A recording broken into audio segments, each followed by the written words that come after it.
नाम किसका? प्रभु का। प्रभु का पावन नाम। जय गुरुदेव। प्रेम से बोले जय गुरुदेव। जय गुरुदेव। प्रार्थना पाठ।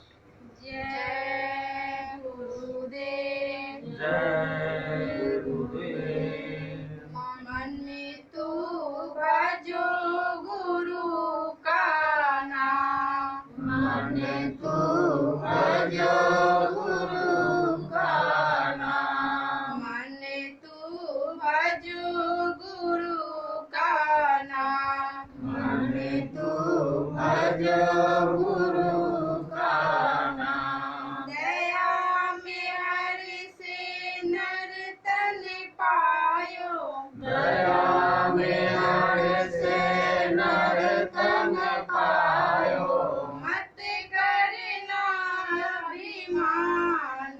मन तू भजो गुरु का नाम। मत करना अभिमान। मन तू भजो गुरु का नाम। एक दिन खाली पड़ा रहेगा। एक दिन खाली पड़ा रहेगा। जाए बसे शमशान। मन तू भजो गुरु का नाम। जाए बसे शमशान। मन तू भजो गुरु का नाम। जो धन तुझको दिया गुरु ने। जो धन तुझको दिया गुरु ने। इससे कर कछु काम। मन तू भजो गुरु का नाम। इससे कर कछु काम। मन तू भजो गुरु का नाम। अंत समय यूं ही लुट जाएगा। अंत समय यूं ही लुट जाएगा। संग न जाए छदाम। मन तू भजो गुरु का नाम। संग न जाए छदाम। मन तू भजो गुरु का नाम। यह संसार रहने का सुपना। यह संसार रहने का सुपना। आए किया विश्राम। मन तू भजो गुरु का नाम। आए किया विश्राम। मन तू भजो गुरु का नाम। चार दिना के संगी सब हैं। चार दिना के संगी सब हैं। अंत न आवे काम। मन तू भजो गुरु का नाम। अंत न आवे काम। मन तू भजो गुरु का नाम। याते चेत करो सत्संगत। याते चेत करो सत्संगत। भजन करो अठुयाम। मन तू भजो गुरु का नाम। भजन करो अठोयाम। मन तू भजो गुरु का नाम। यही भजन तेरे संग चलेगा। यही भजन तेरे संग चलेगा। पावेगा राम। मन तू भजो गुरु का नाम। पावेगा राम। मन तू भजो गुरु का नाम। दया में हरि सतगुरु से लेकर। दया में हर सतगुरु से लेकर। चढ़ो त्रिकुटी धाम। मन तू भजो गुरु का नाम। चढ़ो त्रिकुटी धाम।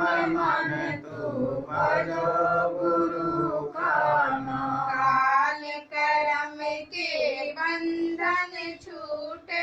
काल कर्म के बंधन छूटे। मिले पुरुष सत्य नाम मन तू भजो गुरु का नाम। मिले पुरुष सतनाम मन तू भजो गुरु का नाम। मन तू भजो गुरु का नाम। मन तू भजो गुरु का नाम। जय गुरुदेव। जय गुरुदेव। भजन में बैठ गया।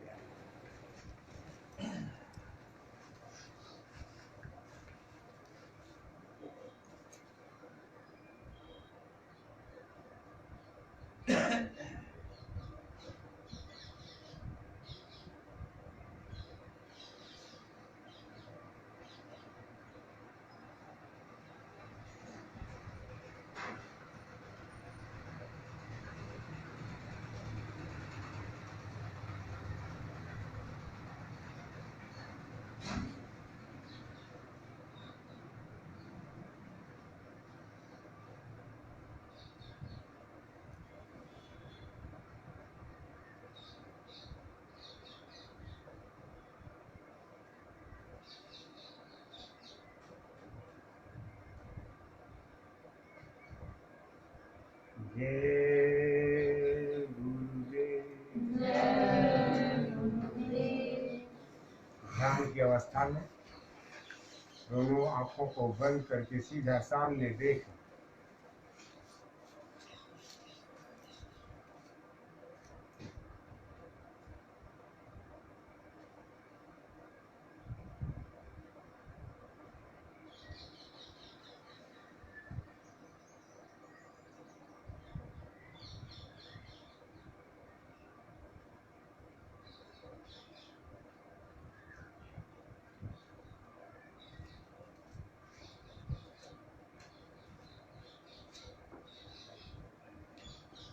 जय गुरुदेव। जय गुरुदेव।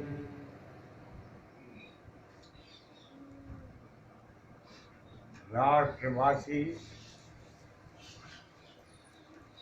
वो विश्व राष्ट्रों के भाई बहनों व बच्चों सन्मुख उपस्थित सद्भाव के साथ सम्मुख वचन सुन रहे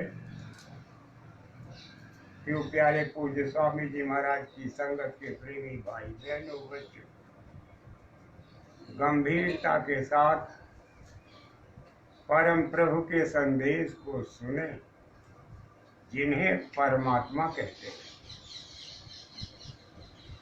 उनके सिवा किसी और का नाम नहीं है। वही दिव्य अलौकिक आत्मा है। ऐसी ही नूरानी हस्ती जब जमीन पर आती है तो कायनात की हिफाजत का इंतजाम होता है। ऐ भाई बहनों, हमें अंदेशा है आज तो हमारा सुरक्षित है, कल जाने क्या हो, और कल के बाद आने वाले दिनों में कैसी हैरत अंगेज लीला हम सबों के दिल दिमाग को चूर चूर से हिला दे, ये कहा नहीं जा सकता। इसलिए सद्भाव भरी अपील सभी भाई बहनों से है कि आंख बंद करके 2 गज जमीन की चिंता को छोड़ करके अपनी नजर को ऊंची करके जरा प्रभु की तरफ देखो। बाहर की आंख से नहीं, अंतर की आंख से देखो। उसकी भी कोई अपेक्षा है, वो भी खरीदार है, ग्राहक है आपके भाव का। बिना भाव रीझे नहीं स्वामी नंद किशोर, वो बिना भाव के प्रसन्न नहीं होगा। आप रूखे पीके बैठ जाते हो, इस बात का होश ही नहीं है कि हमको वर्तमान में कैसे रहना चाहिए और किस कदर पोशीदा राज से हम अपने को भिज्ञ कर सकते हैं, यानी जान सकते हैं।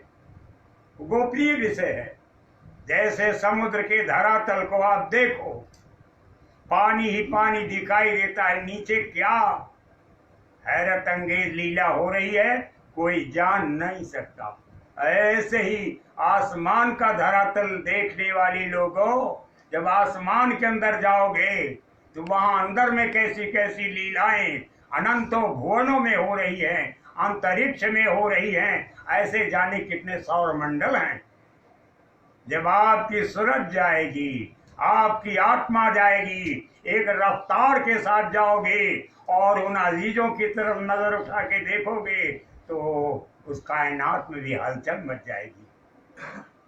जो बात कह रहा हूं एक इशारे में कह रहा हूं, ये अपील है कि होशो हवास में आकर के आज जो पैगाम पूज्य स्वामी जी महाराज के दया नहर से दिया जा रहा है उसे गौर के साथ सुने, कल की प्रतीक्षा करें परसों क्या होगा ये कहन सुनन से न्यारा है। आप सबसे अपील है कि पूज्य स्वामी जी महाराज महापुरुष कहते हैं, ऐ सूरज सखी आज संवारो अपना काज, आज तेरे पास है, तू जीवन में श्वास की पूंजी लेकर के आई है, वो भी काउंटिंग में है, गिनती में है, बीतती जा रही है और कितनी बीत गई इसका भी होश नहीं है। हम गज भरी दीवार नहीं नाप रहे हैं, हम गज से कपड़ा नाप रहे हैं और हमारी निगाह वर्तमान में है, आगे जाने कपड़ा है या नहीं है। ऐसे ही आगे हमारी श्वास की पूंजी है या नहीं है, इसलिए वर्तमान को आप देखो। आज 24 घंटे में 12 घंटे बीत चुके हैं, अगले 12 घंटे ही तो बाकी हैं। जब सवेरा हो जाएगा तो कल का मुहूर्त तो आ जाएगा, इसलिए आज बनाओ अपना काज और उसमें भी तमाम व्यवस्था। यहां से उठोगे, खाना बनाना है, खाना खिलाना है और सबको प्यार का पान करा के फिर खुद पान करना है प्यार का। बड़ी गंभीरता के साथ सुनिए, उसके बाद तब कहेंगे अब ये जगत के प्यार से सुख मिलने वाला नहीं है। तब आप इरादा बनाओगे, हे परम प्रभु, हे परम दयाल दाता, हे दीन बंधु दीनानाथ, हे परम धामवासी, आप वहां भी हो, कहाँ हो? आदि में भी हो, अनादि में भी हो। आदि में कौन है? गुरु नानक देव जी ने कहा, आदि सच, जुगादि सच, है भी सच, नानक होसी भी सच। जो आदि में सच रहा, जो जुग जुग में सच रहा, जो आज भी सच है और आगे भी सच रहेगा, और वो अनादि में है, यानी आदि के पहले, अनंतो गुना पहले अनादि काल में, उसको भी परम प्रभु कहते हैं। वो भी उर प्रेरक इसी अपने अंतःकरण में बैठा हुआ है, वही दोनों आंखों के बीच विराज रहा है। ये आज सच नहीं विराज रहे हैं, वो अनादि विराज रहा है, जिसको कहते हैं शब्द। वो है प्रेम का 2.5 अक्षर सत्य, जिसने त्रिलोकी की रचना की, जिसने जमीन आसमान सूरज चांद तारे ग्रह और उपग्रह बनाए, तमाम तरह के साजो सामान, तमाम तरह की व्यवस्था और प्रबंध और इस कायनात का मेला लगाया, वो बैठा हुआ दोनों आंखों के बीच शब्द। जैसे ही सूरत को होश आएगा कि मेरा प्यारा मीत मुझे चाह रहा है, मुझे बुला रहा है, होश आएगा तैसे बाजा झूम पड़ेगा। अब ये सूरज जगने वाली है और जैसे ही जगेगी नींद खुलेगी। कुछ ही दिनों बाद अगर हैरत अंगेज लीला न शुरू हो जाए और शब्द इस कायनात में बरस न पड़े तो कहना, लेकिन आपको तो होश ही नहीं है। होश तो है खाने का, होश है नाश्ते का, होश है यार दोस्तों का, और होश है अपने स्वजनों का और अपने निजी संबंधों का। आपको जब होश आएगा कि ये सारे संबंध फीके हैं, ये रसीले नहीं हैं, इनमें कोई रस नहीं है, इनमें कोई आनंद नहीं है, इनका चेहरा और मोहरा अस्थाई नहीं है। आज हम जिस चेहरे को देख रहे हैं, चेहरे के जिस आकर्षण को देख रहे हैं, कल वो आकर्षण रहे या न रहे, क्या भरोसा। इसलिए भाई बहनों, विनती है कि आप उस मालिक की तरफ देखो, वो यार भूखा है भाव का। आप अपने पति और बच्चे और बच्चियों और बेटे और बहू की चिंता रखती हो कि भूखे होंगे, लेकिन वो प्रभु किस बात का भूखा है इसकी चिंता किसी को नहीं है। और अगर चिंता है और चिंता जग जाएगी तो वो है भाव का भूखा। भाव, और भाव किसको कहते हैं? जैसे बेटे के सामने लाके थाली रख दिया, बच्चा भोजन कर लो, देखो कुछ गड़बड़ हो तो क्षमा करना, इतना कहते हैं बेटे का हृदय जो है धुल जाएगा, उसके अंदर की सोई हुई ममता जाग पड़ेगी कि मेरी माँ मुझको कितना मानती है। छोटा बन करके जब अपने से छोटे की सेवा करोगी तो वो कहेगा अब मैं कितना छोटा बन करके माँ से पेश आऊँ। ऐ भाई बहनों, ऐसे प्यार के संबंधों में प्रगाढ़ता आती है, घनिष्ठता बढ़ती है, संबंधों में मजबूती आती है। ऐसे ही जब आप उस कायनात के मालिक से छोटा बन करके बात करोगी कि मेरे प्यारे हुजूर, मेरे दातार, मेरे सब कुछ, आप दया करो, आपके सहारे मेरा खेमा है, ये मेरी नाव है, मेरे सुजन संबंधी है, मेरे यार अजीज हैं, ये तन्हा मेरी सूरत है, इस सूरत का कोई साथी नहीं है तो जुड़े सब, जैसे पेड़ से जुड़े पत्ते होते हैं और पत्ते से जुड़े शाखाएं होती हैं, लेकिन उस पेड़ पर बैठी हुई चिड़िया का कोई साथी नहीं। और इधर नीचे जो है दहेलिया मारना चाह रहा है तीर, ताकि डर से भागन चाहो, ऊपर झुकल सुचान, उसके डर से भागना चाह रहा हूं, और ऊपर वहां सचान बैठा हुआ है। सचान माने बाज, अभी जैसे उड़ा तुरंत वो निकल जाएगा। अरे भाई बहनों, काल है वो। और नीचे वक्त खत्म होता जा रहा है, तीर पे तीर, एक श्वास चली गई, 2 श्वास चली गई, तीर लग रहे हैं, श्वास चली गई, मेरा दिन चला गया, अब ये बीत रहा, ये है तार लगा हुआ तीरों का, टका टक तीर आ रहे हैं, सीने में लग रहे हैं। 1 साल मेरा बीत गया, अब मौत करीब आ रही है, ये है तीर का मारना। और उधर वो काल कह रहा है घबराओ मत, समय से आपका प्रबंध हो जाएगा, कोई कमी आपके लिए नहीं होगी, पूरा प्रबंध बना बनाया है। कितने प्यार के साथ समझाता है, मन पर की बिस्तरा लगा के इंतजार कर रहा है, और इधर मालिक कह रहा है कि ऐ सुर तो उठो, तुम्हारा तख्त और ताज सोना पड़ा, जाने कितने अरसे से इंतजार कर रहा है। तो आपको ये सोचना होगा कि काल की मीठी जुबान को पहचानोगे जिसमें कर्कशता के साथ गंभीर ऑपरेशन भी है, या दयाल पट के संकेत को सुनोगे कि वहां तेरा तख्ता सुना पड़ा हुआ है, जाने कितने दिनों से इंतजार कर रहा है। आप उस दयाल पद की तरफ आगे बढ़ो।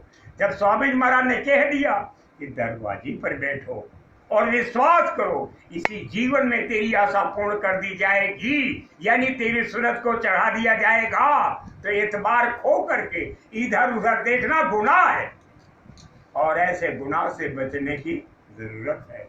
मैं आप सबसे अपील करूंगा कि परमार्थी वचन संग्रह किस पृष्ठ संख्या से और किस पृष्ठ संख्या पर वचन चलने जा रहा है, अभी आपको जाती है। जब कभी भी आप इंटरनेट खोलोगे तुरंत आ जाएगा कि पृष्ठ संख्या फला। तो ये मत कहना कि ये रफा दफा का फरमान है। रफा दफा एक काहिल और बुज़दिल निकम्मा अगर न होता तो हमें कायनात के इंतजामों से, गुरु महाराज के गोरख धंधों से अलग न किया गया होता। जिसको एक नन्ही सी रूह माना, वो कहां जा रही है, किधर जा रही है, वक्त आएगा लोगों को होश आ जाएगा। ऐ भाई बहनों, मैं गौर के साथ अपील कर रहा हूं कि आप एक एक शब्द को बड़े गौर के साथ, बड़ी गंभीरता के साथ सुने। आपके कदम को चूम करके निवेदन कर रहा हूं, कहने में अगर कोई गलती हो जाए तो आप सब क्षमा करना। जय गुरुदेव। परमार्थी वचन संग्रह पृष्ठ संख्या 56।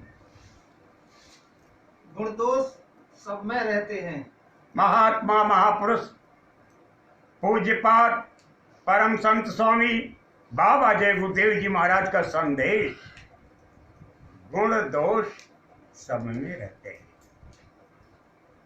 ऐसा सब कुछ संदेश जितने भी संत आए हैं सबने दिया है।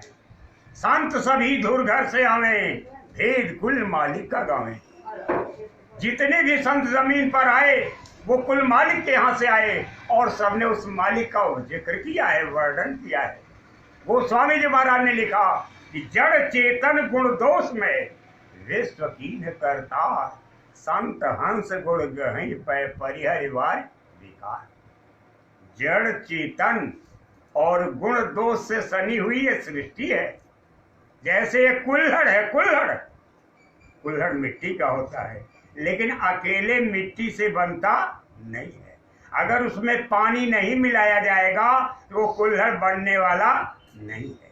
कुल्हड़ का सांचा नहीं है, एक वो भी एक लकड़ी की मशीन है। उस मशीन पर तराशा जाता है, उसके बाद नीचे से काटा जाता है, सुखाया जाता है, पकाया जाता है, तब वो कुल्हड़ बनता है। कहते हैं 2 तत्वों का ये कुल्हड़ है। 2 तत्व कौन? कि मिट्टी और पानी।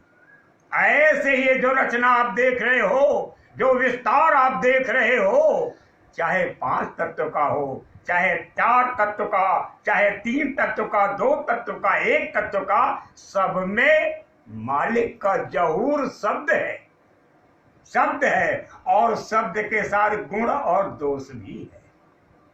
बाकी लंबी कथा बाद में कहूंगा, लेकिन मोहब्बत बरसा देना।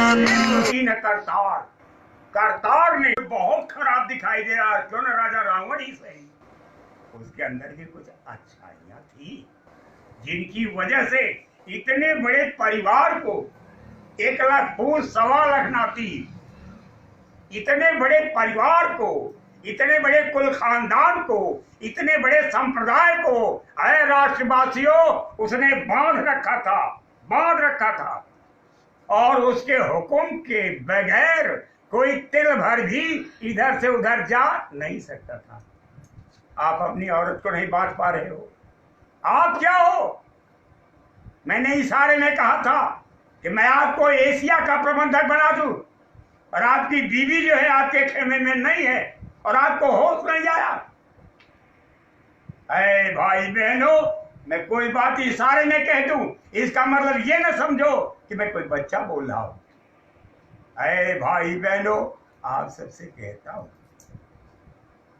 इस सब में गुण दोष हैं, कुछ अच्छा है तो कुछ बुरा है। संत हंस, केवल संत रूपी हंस चेतन को पकड़ लेते हैं और जो जड़ है उसे छोड़ देते हैं। अब चेतन क्या है? गुण, और उन गुणों में स्थिरता अलग है, अस्थिरता अलग है और नश्वरता अलग है। स्थिरता किसको कहते हैं? जैसे कोई झूठ बोलता है तो कोई सच बोलता है, ये उसका स्थिर गुण है। तो आप भी उसे सोचो, उसको देख करके विचार करो, यह सच बोलता है, तो क्यों ना हम भी इसी तरह सीख करके हरिश्चंद्र बनने की कल्पना करो। लेकिन जब ऊंचे उठने का इरादा ही त्याग बैठोगे तो उठोगे कैसे? सोचने की बात तो ये है। इसको कहते हैं स्थिर गुण। और अस्थिर गुण किसको कहते हैं? कि बड़ी तेज रफ्तार के साथ जा रहा था और तपाक से ऐसा सनाट से ब्रेक लगा दिया जीवन की गाड़ी में कि समझ लीजिए बगल से आने वाली, पीछे से आने वाली, सबकी बुद्धि का कौशल एक जैसा नहीं होता है। कोई 3 टके की बुद्धि रखता है, कोई 5 टके की, कोई 16 टके की और कोई 100 टके की रखता है। यह है अस्थिर गुण। और नाशवान गुण क्या होता है?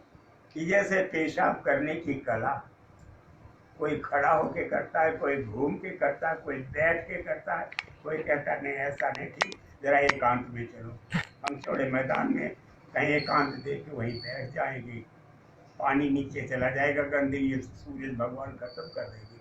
सबकी अपनी सोच है, सबका अपना प्रबंध है। ये अस्थिर गुण है, सब में है। और इससे कोई रूह जुदा नहीं है।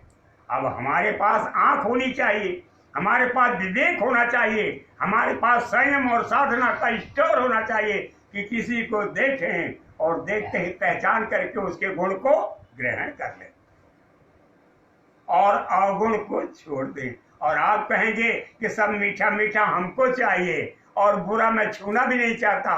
देवियाँ सब्जी बनाती हैं, कहते हैं टमाटर तो सड़ने लगा है, कहते हैं जो सड़ा पोर्शन है थोड़ा आगे बढ़ा के काट दो, निकालो फेंको और साफ जो से बना दो फट से, आज का काम चल जाएगा। इसी तरह गृहस्थी चलाओ। ऐसे ऐ बुद्धिमान लोगों, आप गुण को ग्रहण, लेकिन ऐसा कौन करते हैं? संत रूपी हंस। तो आप भी तो बन सकते हो। जैसे सच बोलने वाला संकल्प लेकर के हरिश्चंद्र बन सकता है, ऐसे जब आप प्रतिज्ञा कर लोगे कि मुझको ये काम करना है, तो यही गुण एक दिन उठाते उठाते आपको संत हंस बना देगा। आप अपने अंदर ये सोच पालो। जब आप ये सोच पालोगे तो आप संत रूपी हंस बन जाओगे।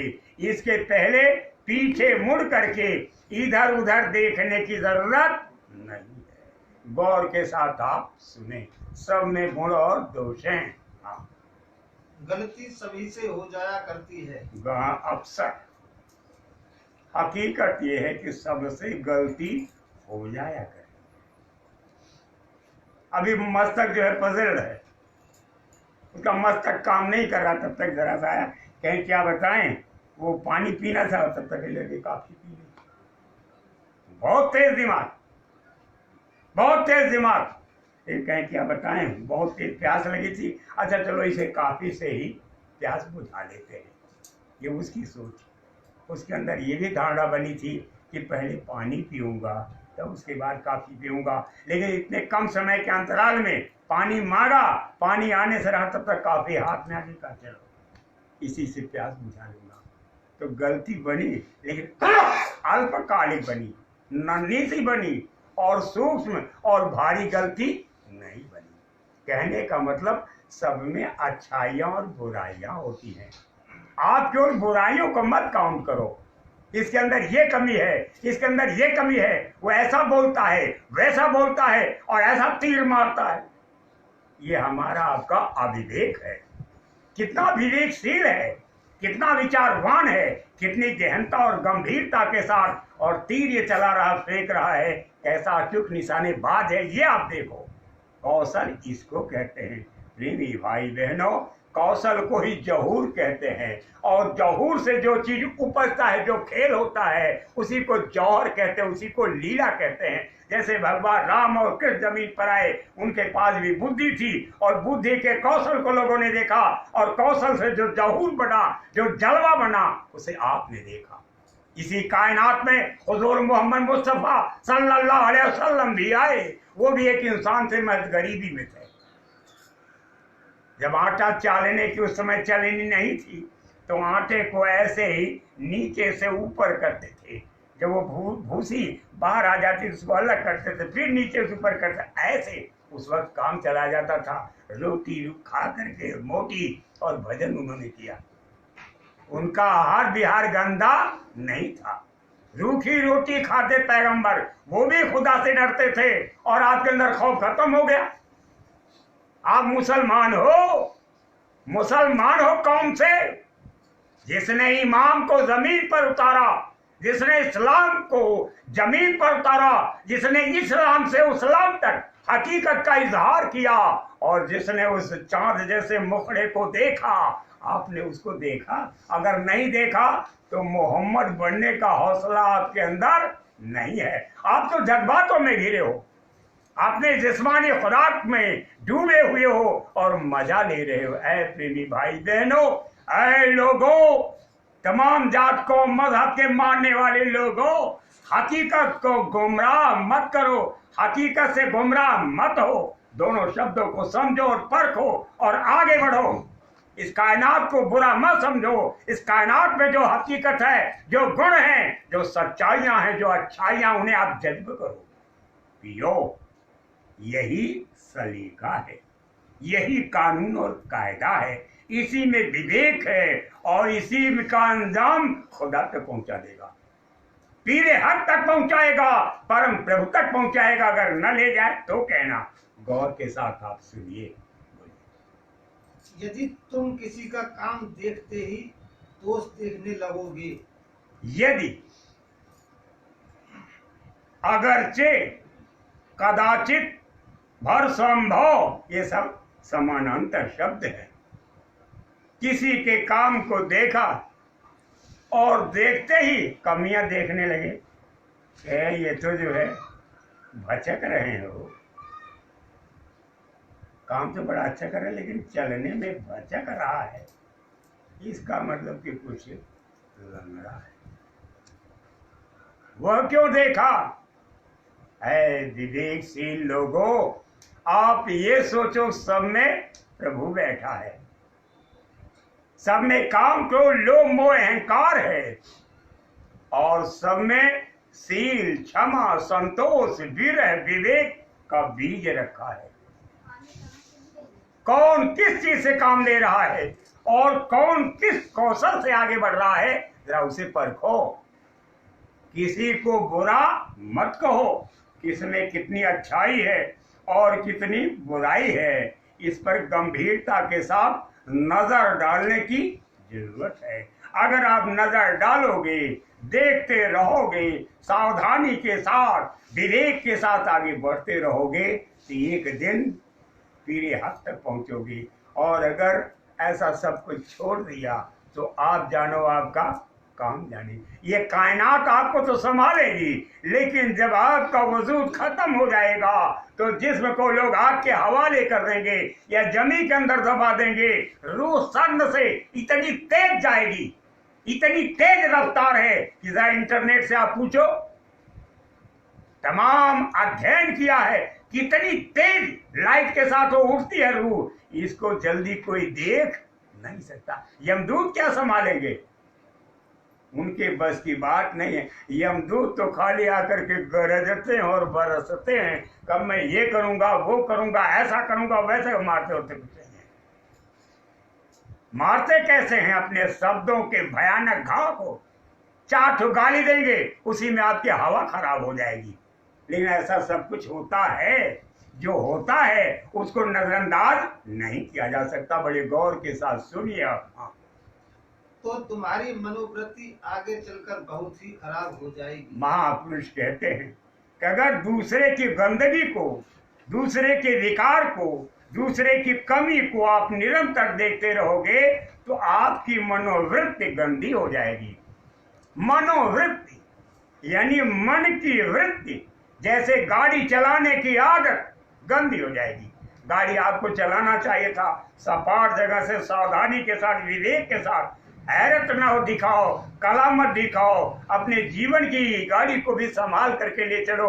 और आप लगे कला दिखाने कि मैं ये कला जानता हूँ वो कला जानता हूँ, तो हैरत अंगेज लीला मत दिखाओ।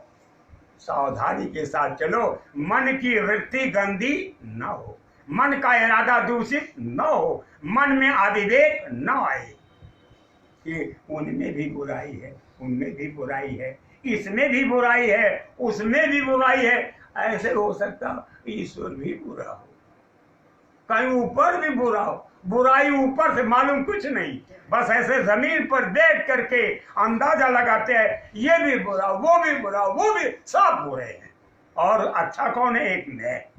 ऐसी सोच आप अपने दिल दिमाग से निकाल दीजिए। मैं अपने को इसीलिए कह रहा हूं कि अगर आपको कहूंगा आप नाराज हो जाओगे, मैं वो तीर बर्दाश्त करूंगा और अपनी बुराइयों को निकालूंगा। और आपसे भी अपील करता हूं कि आप अपनी बुराइयों को जैसे कांटा चुभ जाता है धीरे से आहिस्ते से निकाल दीजिए। बुराइयां जब निकल जाएंगी तो आप सच्चे रास्ते पर सावधानी के साथ आगे बढ़ चलोगे। यही विवेक कहता है, यही गुरु महाराज का आदेश है। जिसको आप स्वीकार करोगे तो लोक और परलोक दोनों मंगलमय होगा, नहीं तो आप जाने आपका काम जाने। सीधी सच्ची बात ये है। बोलिए। तुम्हें नेक से नेक कर्मों में भी दोष ही दिखेगा। जब आदत बिगड़ जाएगी तो कितना हूं अच्छा काम रहेगा। नेक से नेक यानी अच्छा से अच्छा काम रहेगा, सुंदर से सुंदर सुंदरतम काम होगा, जिसकी शोभा अर्वचनीय होगी, तो उसमें भी कुछ न कुछ खामियां जरूर नजर आएंगी।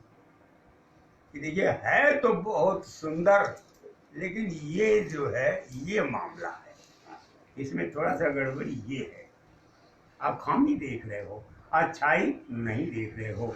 इसलिए ऐ जगत बंधो, भाइयों और बहनों, आप अच्छाई देखो। आप किसी भी जात को मजहब के हो, क्या लेना देना, क्या सरोकार। अगर उर्दू में बोलने लगूंगा तो कहोगे आप बहुत अच्छे मुसलमान होंगे, लगता तो नहीं है तो होंगे, हिंदी कैसे बोल रहे हैं। और अरबी फारसी में बोलूंगा, कहेंगे कि ये तर्जुमा मेरे बस की बात नहीं है, तब आपके ऊपर से उछलेगा। इसलिए जो शब्द कहा जा रहा है आप उसे गौर के साथ पकड़िए। ये हकीकत से जुदा नहीं, ये हकीकत से भरा इल्म है। इस इल्म को बड़ी साफ गोई के साथ, बड़े विवेक के साथ आपके सामने रखा जा रहा है। अगर आप नजरअंदाज करोगे तो लोक और परलोक दोनों दूषित हो जाएगा, बिगड़ जाएगा। आपका परिवार जो महकता हुआ होना चाहिए उसकी खुशबू निकल के भाग जाएगी। इसलिए ऐ भाई बहनों, बाबा जय गुरुदेव जी महाराज को अपने ख्यालों से अलग मत करो। वो जुदा नहीं है, जुदा आपकी सोच से हैं। वो आपके अंदर सने हुए हैं, रमे हुए हैं, बसे हुए हैं, बस रहे हैं। जिस समय उनकी खुशबू आपके चारों तरफ फैलेगी तब आप मस्त हो जाओगे। और आपकी मस्ती के आलम का क्या कहना, ये वक्त पर छोड़िए, आगे सुनिए। हाँ, खुद दुख पाओगे और दूसरों को दुख पहुंचाओगे। ऐसा करोगे, केवल ऐबी खोजोगे तो खुद भी दुख पाओगे और दूसरों को भी दुखी करोगे। आपके साथ आपका बच्चा है, आपकी बहू है, आपकी पुत्र वधू है, कहे कि पापा को तो खाली बुराई दिखाई देती है, जहां देखो वहां इनको टट्टी ही दिखाई देती है। तो आपका क्या स्तर रहा, आपका क्या स्तर रहा। एक शब्द ने आपकी पूरे लाइफ पर बंद रख दी।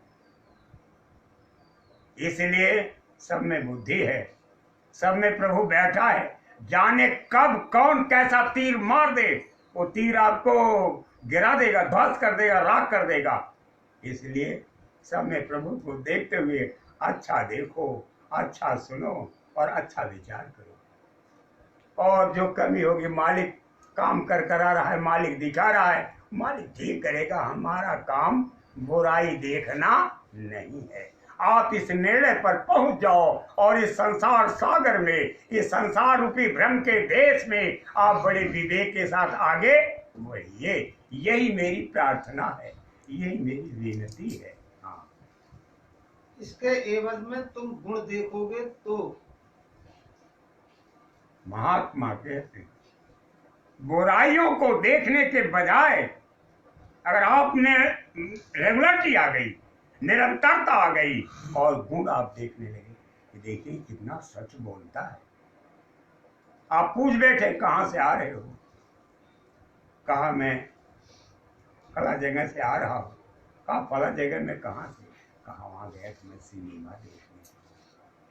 कहा ऐसी आदत ठीक है, जाओ ठीक है फला जगह जाओ, मैं रोकता नहीं हूँ, लेकिन सिनेमा देखना बच्चा अच्छी आदत नहीं। मैंने कभी तुमको रोका नहीं है, मैंने तुमको गाड़ी दी, मैंने तमाम तरह का प्रबंध किया, मैंने तेरी खुशियों के वास्ते क्या नहीं किया। आप शहर में भी जाओ लेकिन फिल्म मत देखना, इसलिए को गुनाह है।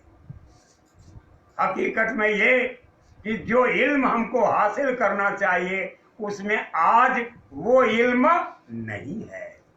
सोचिए अगर वो सच न बोलता तो आप कुछ बताने की हैसियत में नहीं थे, लेकिन सच कहते ही आपने उसको दो शब्द मीठे शब्दों में बता दिया। वो मान गया कि वाकई हमारे पिताजी बहुत ही नेक, बहुत ही अच्छे हैं, बड़े रसीले और बड़े आकर्षक हैं। यही है मधुर संबंधों की में अधिकता हो, अधिकता हो, वर्चस्व हो। ऐसे अगर आप चलते रहोगे, सत्य बोलते रहोगे तो हमारा आपका जीवन सुखद और शांति प्रिय होगा। अगर झूठ बोलने के रास्ते पर चल पड़ोगे तो जीवन में इतना बड़ा धोखा हो जाएगा कि आपके साथ आपका सारा समाज ही ध्वस्त हो जाएगा।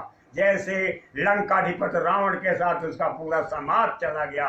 इसलिए बुराइयां समूल को लेके चली जाती हैं। बुराइयां जो है जैसे भांग का पेड़ लगाओगे और उखाड़ोगे तो जड़ समेत उखड़ जाएगा, ऐसे बुराइयां समूल पूरे परिवार को लेके चली जाती हैं। बुराइयों का बीजारोपण आप अपने परिवार में मत करो, मत होने दो। यही मेरी सात्विक और निर्मलता से भरी प्रार्थना है। आप इसे चाहे स्वीकार करो चाहे मत करो, यह आपके स्वभाव पर निर्भर करता है। गौर के साथ आप सुनिए।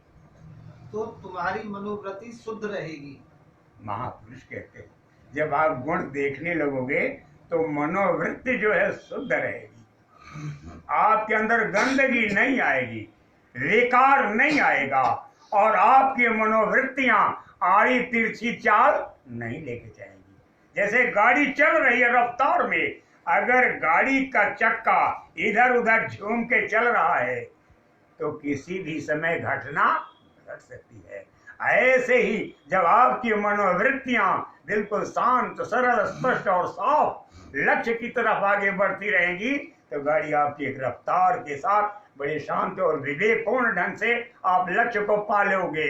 वरना आप जानो आपका काम जाने। हाँ, और तुम्हारा चित्त मन शांत रहेगा। और तुम्हारा चित्त मन, सबसे उत्पाती यही दो हैं। बुद्धि और अहंकार तो यू टर्न बड़ी जल्दी लेते हैं, लेकिन सबसे बड़ा उत्पाती चित्त दौड़ के आगे पहुंचता है और उसके बाद मन जब अड़ जाता है वो घोड़े की तरह तो पीछे जल्दी हटता ही नहीं, पूरी उद्दंडता के बाद हटता है। तो ये भी शांत रहेगा और इसकी प्रकृति में भी मूलतः बदलाव आ जाएगा और धीरे धीरे अच्छे रास्ते पर विवेकपूर्ण ढंग से ये चल पड़ेगा। तब आप कहोगे कि हे मेरे मालिक, मैं आपका शुक्राना अदा करता हूँ, मैं आपको हृदय से धन्यवाद देता हूँ कि मुझ जैसे अंधे को आपने सोते से जगा दिया, मेरे अंदर विवेक की खान खोल दी और मेरे अंदर विवेक भर दिया। और जब विवेक भर दिया तो अब आप अंधे की लकड़ी हो, लकड़ी हो। आगे आप पकड़ो महाराज जी, ज्यादा अंतर नहीं होना, पीछे पीछे मैं चल रहा हूँ। और अगर मैं आपकी बाह पकड़ लूंगा महाराज जी तो आप कहोगे कि गर्म हो रहा है, छोड़ो जरा। तो इसलिए आप मुझको पकड़ लें। मैं नहीं कहता कि आप बाल पकड़ लें, बाल पकड़ लेंगे महाराज तो काल कहेगा कि ये काल है क्या, लोग बदनाम कर देंगे। जब आप मेरी उंगली को पकड़ लेंगे और मुझको अपने आगोश में ले लेंगे, मुझको आप अपने सीने से लगा लेंगे और मेरे अंदर और बाहर आप हो जाएंगे, तो हम ही को नहीं मेरी कायनात को आप संभाल सकते हैं। मेरी सृष्टि को, मेरे निर्माण को, मेरे साजो सामान को आप संभालते हुए लेके जा सकते हो। आप में और परम प्रभु में कोई अंतर नहीं है। बोलिए। सब में गुण देखने की आदत डालो। महापुरुष स्वामी बाबा जय गुरुदेव जी महाराज कह रहे हैं, कितने नन्हे शब्दों में कितनी सूक्ष्म और विवेकपूर्ण दृष्टि से कह रहे हैं कि सब में गुण देखने की आदत डालो। गुण देखो इसके अंदर क्या गुण है, किस वजह से इसके परिवार के लोग इससे प्यार करते हैं। कोई बात तो होगी, कोई न कोई बात तो होगी। एक दो अगर उसको मानते हैं तो क्यों मानते हैं। महापुरुषों ने कहा है, अगर किसी रूह को जमीन के सारे लोग ठोकर मार दें तो आत्महत्या के रास्ते पर बढ़ जाती है। इसलिए ऐसा कभी किसी के साथ नहीं करना चाहिए। भाई बहनों बच्चों, गंभीरता के साथ आप सुनो। सब में गुण देखने की आदत डालो और जो बुराई से पर्दा हटे और बुराई पर नजर पड़े तो नजर दूसरी तरफ करके निकल जाओ। हमारा काम ये नहीं है। मत देख पराए अवगुण, तू छिन छिन गा गुरु गुण। किसी के अवगुण को मत देखो, अगर गाओ तो गुरु के गुण को गाओ।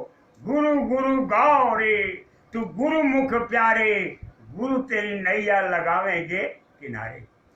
ये कल्पना का गुरु, कल्पना का मीत, तेरी तन्हाई में तुझे खुशहाली के रास्ते पर नहीं ले जा सकेगा। और ये गम भरी जुदाई कब पूरी होगी, खत्म कब होगी जुदाई, और कब एकाकार होंगे, कब उस अल्लाह में फना होंगे, कब उस रसूल से मिलेंगे, और कब पीरे हक के मुख्तार से मिलेंगे, वह वक्त निश्चित है। हमारे स्वामी महाराज ने मंच से कहा, जब किसी काम का वक्त आ जाता है तो सारे साजो सामान अपने आप तैयार हो जाते हैं। मैंने स्वयं प्रश्न किया था, मैं दूसरे की बात नहीं करता, अंतर ही अंदर हमने कहा, हुजूर ऐसा सब कुछ कब होगा और कैसे होगा? ये जीव कितना कमसिन है, कितना बुज़दिल है, कितना आवारा है, इंद्रियों के घाट पर बैठा भोगों का भोग भोगने में आतुर है। ऐसे में ऐसा सब कुछ कब होगा, ये मेरे अंतर का प्रश्न था, कोई नहीं जानता था। स्वामी जी महाराज ने कहा, जब किसी काम का वक्त आ जाता है तो सारा साजो सामान अपने आप तैयार हो जाता है। उसी तरह जैसे शादी का जिस दिन मुहूर्त बना, कहते भाई आपके यहाँ शादी होने वाली है आपके बच्चे की, देखिएगा हमारी नौटंकी लेके चलिए। तो दूसरा कह रहा, बाबू पत्तल आपको कितना चाहिए आप बताइएगा हमको, दूसरे के हम मत जाइएगा। तो उधर से गोला बारूद वाला कह रहा है कि साहब अरे कुछ पैसा खर्च कीजिए, हम गरीबों की भी पेट की रोटी के लिए कुछ कीजिए और लात पनपाइए। महाराज जी हमको भी ले चलिए। कहाँ कह रहा है कि महाराज जी हम भी चलेंगे, सुनार आ रहा है। कहा बाबू साहब पंडित जी आपके यहाँ तो काम है, मैं आपका हूँ आप मेरे हो, मैं बहुत अच्छे लाभ में आपको दूंगा, आप देखिएगा 24 कैरेट का सोना होता 32 का मैं 24 कैरेट का दूंगा। आश्वासन दिया। एक शादी में मैं आपको बताऊं इशारे में, वो श्रीवास्तव जात की शादी, पहले देख देखाव नहीं होता था। कहा महाराज जी आपकी लड़की ठीक ठाक है, परिवार ठीक ठाक है, हमारे लिए यही बहुत अच्छी बात, बस इतने संदेश काफी। कहा महाराज जी आपके बच्चे से और आपसे किसी भी मामले में शादी 19 नहीं है। कहना अच्छा बहुत अच्छी बात। और जब लड़की आई तो लड़की बहुत काली थी। कारी ये क्या हो गया, तो बहुत कुछ कहा। महाराज जी मैंने कहा था कि आपसे किसी भी मामले में हम 19 नहीं हैं, तो झूठ तो मैंने बोला नहीं था। चुप हो गए। आखिर कुछ दिन बाद विवाद टल गया और गाड़ी पटरी पर चल पड़ी। पहले लोग बड़े विवेकी होते थे, बड़े विचारवान होते थे, और आज कितना कमीना वक्त आ चुका है कि शादी और प्यार और उसके बाद जश्न और उसके बाद फिर शादी और शादी पे शादी और फिर उसके बाद मुकदमेबाजी और उसके बाद आत्महत्या और फिर गोली मारना, ये सब क्या है? जरा दूर तक सोचिए, कैसा जमाना वो था और कैसा वक्त ये आ चुका है। तो ऐ भाई बहनों आप गुण को देखो। बाहरी चमक दमक ये चंद रोजा है, गिलाफ उतर जाएगा और हकीकत से जब रूबरू होंगे तो नफरत की बुनियाद पड़ जाएगी।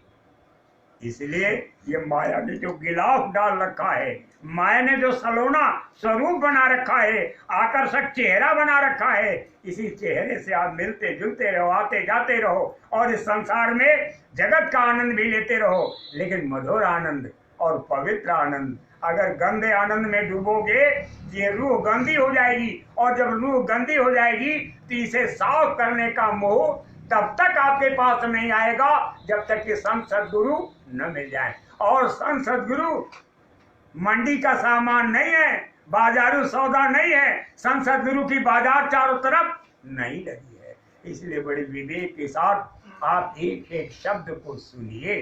कहने मगर कोई गलती हो जाए तो मैं आपका हूँ और मैं गुरु महाराज का अधीन हूँ, बंदे को माफ कर देना। हाँ, फिर तुम्हें स्वयं अनुभव होगा कि कितना आनंद मिलता है। महापुरुष कहते हैं कि फिर तो ऐसा वक्त आ जाएगा कि स्वयं महसूस होगा कि नेक कामों की उपज क्या है। जीवन की सुंदर खेती में जो बोगे सो काटोगे, मिर्चों का बीज अगर बोया तो बदले में धान नहीं होगा। ये नेक काम गुण देखो तो उससे आपको निरंतर लाभ मिलता रहेगा। और बुराई का अगर बीज बोगे और दूसरे की बुराई देखोगे, ऐब देखोगे, तो संतुलन को खो बैठोगे, आपके जीवन रूपी गाड़ी ध्वस्त हो जाएगी, आपका इरादा धूमिल हो जाएगा और आप लक्ष्य को प्राप्त नहीं कर सकोगे। बोलिए। इज्जतदार बनो। इज्जतदार बनो। सच्ची इज्जत क्या है? सोचो जरा कि इज्जतदार बनो। आपकी जाति, आपका कौम, आपका मजहब, आपका राष्ट्र, आपका विश्व, आपका धरातल यानी आपकी जमीन जिन जज्बाती संदेशों को दे रहा है, उसकी शान को, उसकी गरिमा को, उसके गौरव को बनाए रखो। कहते हैं भाई आप हिंदुस्तान के रहने वाले हो, वहां तो साधु और सर्प की पूजा होती है। कहा भाई देखो सर्प की पूजा तो होती है, लेकिन हमारे यहाँ एक गुण यह भी है कि दुष्ट को भी कोई मारना नहीं चाहता है। आपके यहाँ तो फांसी होती है, आपके यहाँ लोग जेल में डाल दिए जाते हैं, आपके यहाँ लोग प्रताड़ित करते एक दूसरे को गोली मारते हैं, लेकिन मेरे यहाँ इतना दुष्ट सर्प होता है, लेकिन लोग उसको दूध पिलाने वाले दूध पिला के विदा करते हैं, नहीं तो हाथ जोड़ के विदा करते हैं, या कहते खुद ही भाग जाओ भाई, उसको मत भगाओ, खुद थोड़ा पीछे हट जाओ, वो अपने आप चला जाएगा। ये हमारे खानदानियत है, ये हमारी जातीय परंपरा है। और अगर आप लाठी मार बैठोगे तो आपकी खानदानियत दूषित हो जाएगी, आपकी इज्जत चली जाएगी, आपने इस राष्ट्र की मर्यादा को धो दिया। कहा आपके यहाँ साधु बहुत होते हैं। साधु माने जिन पर यकीन किया जा सकता है, जिन पर विश्वास किया जा सकता है। साधु ऐसा चाहिए जैसा सूप स्वभाव और सार सार को गए रहे थोथा दे उड़ाए। कहते हैं ये अच्छाई चीज है, इससे हमको ग्रहण करना है, और ये बुराई है, इसको उड़ाओ लेकिन एक दूरी तक उड़ाओ ताकि उसको भूसी बना करके चूनी चोकर के काम में लगाया जा सके। ये विवेकपूर्ण आचरण, ये हिंदुस्तान की जमीर है। इसको कहते हैं खानदानियत के जज्बात, इसको कहते हैं जातीय संस्कार। अगर आप इसे खो बैठोगे तो बोलो आप ऊंचे कैसे कहलाओगे। पर्चों में मैंने एक नन्हा सा शब्द निकाला कि तुम इतने ऊंचे उठो कि जितना ऊंचा उठा गगन है। गगन की ऊंचाई को कभी नहीं छू सकोगे, लेकिन ऊंचे उठने का अगर निरंतर प्रयास आपने बनाए रखा तो आप स्वयं इज्जतदार बने रहोगे और कुल खानदान की प्रतिष्ठा को भी बनाए रखोगे, और जिस राष्ट्र में रह रहे हो उस राष्ट्र की गरिमा, उसकी अस्मिता और उसके शान को भी आप निरंतर कायम रखोगे। इसी में बुद्धिमानी है। भाई बहनों, मेरी सोच नहीं है, ये सोच है हमारे परम प्रभु की, हमारे स्वामी की, जिनके जज्बात, जिनके संस्कार हम सबों के अंदर हैं, और हम सब उनकी प्यारी सुरतें हैं। आप उनको छोड़ करके अगर कहीं और जाओगे, तुम तज और कौन पे जाऊं, नतीजा क्या होगा। हमारे स्वामी जी महाराज ने कहा ये सारा संसार खत्म हो जाए या कहीं चला जाए, लेकिन हम गुरु को नहीं छोड़ सकते। और आपने क्या किया, आपने क्या किया, इसे जरा दूर तक सोचिए और विवेकपूर्ण रास्ते पर चलिए। सत्संग सुनने और सत्संग के लिए दौड़ धूप करने के लिए कहीं भी आप जाओ, लेकिन इबादत का रास्ता इस शरीर में नहीं, दोनों आंखों के बीच है। आसन यहाँ लगाना है, जरा बताओ तो आसन कैसे लगाओगे, कैसे लगाओगे। अगर ज्ञानवान हो जरा बताओ। मैं मान लू आप में जोश है और आप में होश है, आप में विवेक है, आप जगने की तरफ चल पड़े हो और उसकी कायनात की खबर लेने के लिए आप उत्सुक हो, लेकिन ऐसी सोच आपके अंदर दिखाई नहीं दे रही, तो नतीजा क्या होगा। इसलिए भाई बहनों विनती है कि आप आगे के शब्द को सुनिए। सच्ची इज्जत क्या है, पहले इस बात को जानो। सच्ची इज्जत क्या है, पहले इस बात को जानो।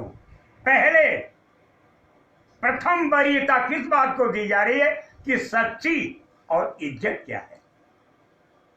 देखिए स्वामी जी महाराज आपको यू टर्न ले रहे हैं कि जिधर आप बढ़ रहे हो, आप किधर बढ़ रहे हो और सच्ची हकीकत इज्जत क्या है, जरा इस तरफ आप विचार कीजिए सबसे पहले, तब आप आगे बढ़िए, वरना धमाका होगा और आप चिथड़े चिथड़े उजड़ जाओगे, नष्ट भ्रष्ट हो जाओगे, तहस नहस हो जाओगे, अपना जमीर, अपने खानदानियत, अपने जातीय संस्कार को खो बैठोगे। फिर किसी को दोष मत देना। महात्मा महापुरुष के संदेश सर्वदा जीवंत होते हैं, सर्वदा जीवंत होते हैं, हरे भरे रहते हैं। उनका कभी कहिए कि वो अस्तित्व खत्म हो, ऐसा कभी नहीं होता। आगे वो वक्त आ रहा है, आए भाई बहनों, अगर हमारे स्वामी जी महाराज के एक एक शब्द पर लोगों ने अपनी ऊर्जा न गंवाई तो आप कहना, अगर हिंदुस्तान की तस्वीर न बदले तो कहना, और हिंदुस्तान की कौम कौमियत की तारीफ को सारे मुल्क के लोग अगर न कबूल करें तो कहना। अरे भाई बहनों, विनती है, स्वीकार करें या न करें, यह आपकी सोच पर और आपके विवेक पर निर्भर करता है। हाँ। अन्याय से धन कमाकर भी धन की वजह से मनुष्य इस दुनिया में इज्जतदार कहला सकता है। महात्मा महापुरुष कहते हैं, अन्याय के रास्ते पर चल करके न्यायपूर्ण तौर तरीके को तिलांजलि दे करके हमको कैसे काम करना चाहिए, किस तरह रहना चाहिए, किन बारीकियों के साथ जीना चाहिए, नियम नीति क्या कहता है, आदर्श परंपरा क्या कहती है, और कानून क्या कहता है, संविदा क्या कहती है, और संशोधन किस हालत तक किया जा सकता है, इन सारे मामलों पर, सारी हिफाजत के कानूनों पर नजर रखते हुए जरा सोचिए, और पूरी बारीकी के साथ जब आप चलेंगे तो कहेंगे भाई बड़ी सच्चाई के साथ चलते हैं। तो वहीं ऑफिस में ही चलने वाले कहें भाई इनको तो ठंडा कर दो। ये अगर रहेंगे तो हमारी व्यवस्था को तहस नहस कर देगा। अब बताइए, आपके जमीर को यानी आपके वर्चस्व को, आपकी अस्मिता को लोगों ने चुनौती वही दे दी कि इनको ठंडा कर दो। अब बताओ, सांच कहे जग मारन धाए, झूठ कहे जग बतियाना। लेकिन जरा दूर तक सोचिए, जाका परम पिता है रखवाला, बड़े गौर के साथ सुनो। सच्चे इज्जतदार बड़ी ऊंची बात है, लेकिन चाहे जैसे आप धन कमाओगे, धन से बड़े तो कहलाओगे, लेकिन क्या सच्ची इज्जतदार हो? एक बहुत बड़ा प्रश्न खड़ा हो रहा है। आपके पास अकूत धन हो गया, अकूत संपदा हो गई, ऊंचा महल हो गया, और 1 लाख पूर्व 1.25 लाख नाती हो गए, और सोने का महल बन गया, और सोने के कार बन गई, लेकिन क्या इज्जतदार हो? इस विषय पर आप पुनः विचार कीजिए। ये हमारे स्वामी जी महाराज का संदेश है। लेकिन परमात्मा के यहाँ उसकी इज्जत नहीं है। लेकिन परमात्मा के यहाँ, अब आप सोचिए, परमात्मा किसको कहते हैं? वो भी एक आत्मा है, और वो भी एक आत्मा है, और वो भी एक आत्मा, सब एक रूह है। लेकिन कायनात के किस दर्जात को, इस सृष्टि के किस दशा में और कहां पर बैठ करके रूह वो कितना बड़ा काम कर रही है, इसको आप जानते नहीं हो। लेकिन यहां कह रहे हैं कि परमात्मा यानी परम आत्मा, सबसे श्रेष्ठ आत्मा, जिसका संबंध नजदीकी सबसे बराबर बना हुआ है, जो आपसे मिलता जुलता है, आपके यहाँ आता जाता है, आपका रोटी पानी खाता है, आपकी अमीरी गरीबी को सूंघता रहता है और मिलजुल के रहता है, उसको कहते हैं महात्मा। महात्मा, यदि आज गुरुजनों का अवतार न होता, सद्धर्म धारा धाम पे विस्तार न होता, अपने को त्याग तप में, यदि ये न तपाते तो जीवों का किसी भांति भी निस्तार न होता।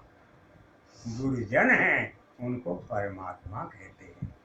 उनके यहाँ आपका उचित और अपेक्षित श्रेष्ठ कोई सम्मान नहीं है, इसलिए कि आपकी कमाई दूषित है और उसमें खुशबू नहीं है। आपके हाथ खून से सने हुए हैं और आपने अपनी अस्मिता को बेच दी और बेच करके अपने ईमान की को धज्जी धज्जी उड़ते हुए अपनी आंखों से देखा है। और महात्मा महापुरुष ऐसे धन को पसंद नहीं करते हैं। बड़े गौर के साथ समझिए, एक एक शब्द को आप सच्चे इज्जतदार नहीं कहलाओगे और महात्मा की दृष्टि में वो पैसा ऊंचा स्थान नहीं रखता। ऐसे दृष्टांत मेरे सामने और चर्चा का विषय रहा कि ऐसे ला करके पूरी तनख्वाह दे दी। तो जब तनख्वाह स्वामी महाराज सामने रखी तो बीच से स्वामी महाराज थोड़ा सा निकाल लेते। ऊपर से क्यों नहीं लिया, नीचे से क्यों नहीं लिया, बीच से थोड़ा सा इसे उंगली लगा के निकाल कर ले जाओ। क्यों बीच से निकाला? कहने का मतलब ऊपर से काम चलाओ और नीचे संभाल के रखो।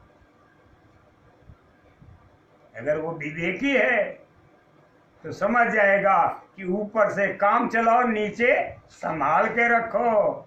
जरूरत है कल, और कल पर आपने ध्यान दिया नहीं तो निश्चित रूप से आपको भटकना होगा। अगर कल पर आपने ध्यान दिया होता तो एक जगह छोड़ के दूसरी जगह जाने की जरूरत न पड़ती। लेकिन आपने संयम का परिचय नहीं दिया और आपने अगर पूछा होता कि महाराज जी ऐसा आचरण क्यों, इसका भेद बता दीजिए, स्वामी तत्काल बताते, लेकिन आपने पूछा नहीं, इसलिए आपको भटकना हुआ। प्रेमी भाई बहनों, सबको महात्मा के हर संकेत से, हर आचरण से नसीहत लेनी चाहिए। कोई न कोई बात है, लेकिन सब पूछ नहीं सकते, सब नहीं पूछ सकते, सब में वो जौहर नहीं है।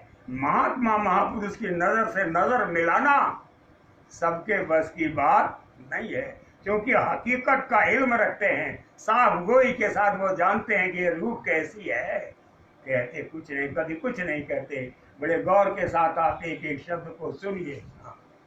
जय गुरुदेव। समय समाप्त हुआ आज का। कल शायद 6 बजे, एक एक मिनट का समय महत्वपूर्ण है और फिर 7 बजे तक ये निरंतर संदेश चल रहा है। मैं लॉकडाउन की योजना के निर्देश के मुताबिक मैं एक जगह स्थिर हूँ। इतना समय मैं कहीं नहीं, कभी नहीं दिया। मैं घर नहीं दिया तो और की बात तो अलग छोड़िए। मेरी जिंदगी एक रफ्तार के साथ बहती रही। प्रेमी भाई बहनों, मैं मुकद्दर का धनी चाहे न हूँ, लेकिन मालिक का प्यार बदस्तूर कायम था, है और रहेगा। इस कठोर सत्य को नजरअंदाज नहीं किया जा सकता। मेरे कहने सुनने में अगर कोई गलती हुई हो तो आप सब क्षमा करना। शेष कल फिर बातें होंगी। जय गुरुदेव। जय गुरुदेव।